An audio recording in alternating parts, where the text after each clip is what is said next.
G'day and welcome back to MotoringBox. I'm Sean McKellar and it is no secret that I love the Ford AU Falcon. This car was incredibly controversial when it was launched in Australia back in 1998, but it really has matured into a solid, reliable, dependable road-going vehicle over 20 years later. And I think one of the coolest things about this car were the accessories that Ford offered back in the day, from the incredibly rare horizontal office work table through to the mobile phone presenter phone holder. Now this thing, I think, is really incredible when you think about it, because not a lot of cars these days, if any, actually come with a dedicated phone holder. Sure, they'll have like a slot with maybe wireless phone charging or somewhere to put your phone, but when it comes to actually putting it in a spot where you can reach it easily, I think this car has every other car on the road beat.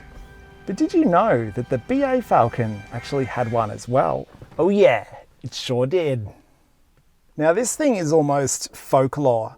A lot of people even deny that these phone holders for BA Falcons actually exist. I've got some good mates who I asked about it and they think the BA didn't actually come with one, but they did. So when I saw this pop up on eBay a couple of months back, I bid hard and bid to win. But yes, this one is in as good condition as the one that I've got in that car. It's completely undrilled, because back in the day when Nokia phones reigned supreme, they actually had standalone sort of phone mounts, which you had to sort of drill and screw into this phone holder, and the phone would slot into the mount. So in 2021, that's no good to us, but what you can actually do is undo these two screws, take the back off, and actually put magnets on the inside. So that's actually what we're going to do before we install this into the car.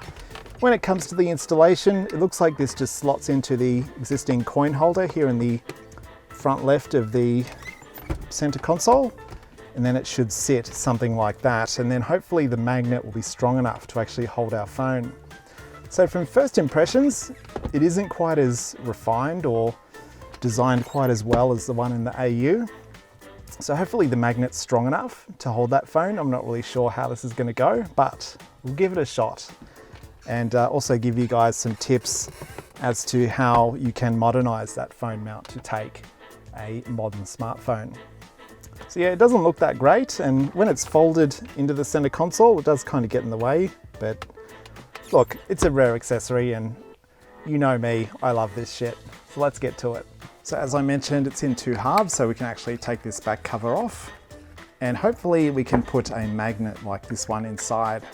Now I put the details on screen as to what this magnet is. I got them off eBay for the size and also for their strength, so if you want the technical details, do check that out, but they are a pretty strong magnet. And I used a similar magnet on the phone holder for the AU Falcon. And it hasn't affected my phone, so I dare say it should be fine.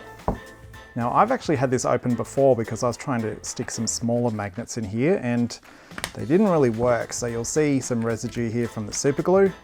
I'll try and scrape some of that out, but look, it shouldn't cause us too much problem. So what I actually need to do is drill out the center of this magnet just a smidge, because it's just a little bit too small to actually fit over this sort of molded part of the plastic where the screw goes into.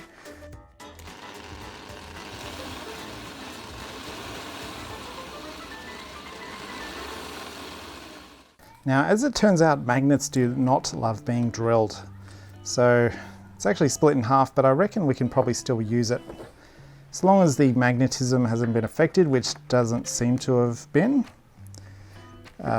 we can glue it in here around this sort of screw mount. So it'll just be in two halves. I believe it should function the same. There's probably going to be some experts in the comments telling me otherwise, but I reckon that's going to work. All right, so we'll put a liberal application of super glue. So I'll pop a little bit more glue around it, and hopefully I can get these gloves away at the end. Amateur hour strikes again. So we wait till these are stuck down nice and firm. Then we'll be able to reassemble our phone holder and install it into the vehicle and see how it goes. So that was a little bit messy. And now we can reinstall the back half of our phone mount. Just clips in.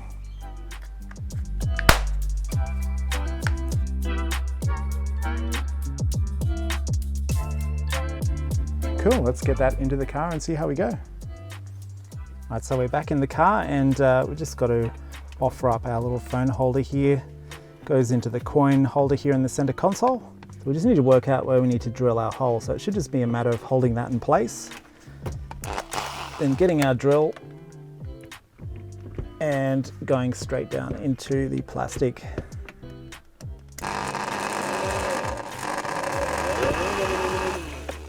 Just like that. Cool, nice and neat. And then I've just gone through my drawer and found a screw which is bigger than the hole I've drilled. So I'll drop that screw down into there, get our screwdriver, and away we go. Nice and tight. And to be honest, it looks nowhere near as good as the phone holder in the AU Falcon, that's for sure. It sits really far upright here and it just looks a little bit weird. And there is actually a problem as well, because the existing magnetic mount on my phone, which is just a small, really thin bit of metal, doesn't actually stick to this thing properly. It's just not strong enough to stick to the magnet through the thickness of the plastic. But I reckon if we get a stronger mount, it's going to work absolutely fine. But I'm not really sure if I like it or if I'm even going to use it. I'll probably just throw my phone down there in the center console. And look, whoever designed this thing, I think, didn't do as good of a job as the one in the AU Falcon, that's for sure. So yeah, look, let me know your thoughts in the comments below, what you think about this phone holder. Was it worth the money? Is it actually a cool accessory to have for these cars? I'm sort of sitting on the fence, so do let me know your thoughts in the comments below. And yeah, have a good one, and hopefully I'll see you next time.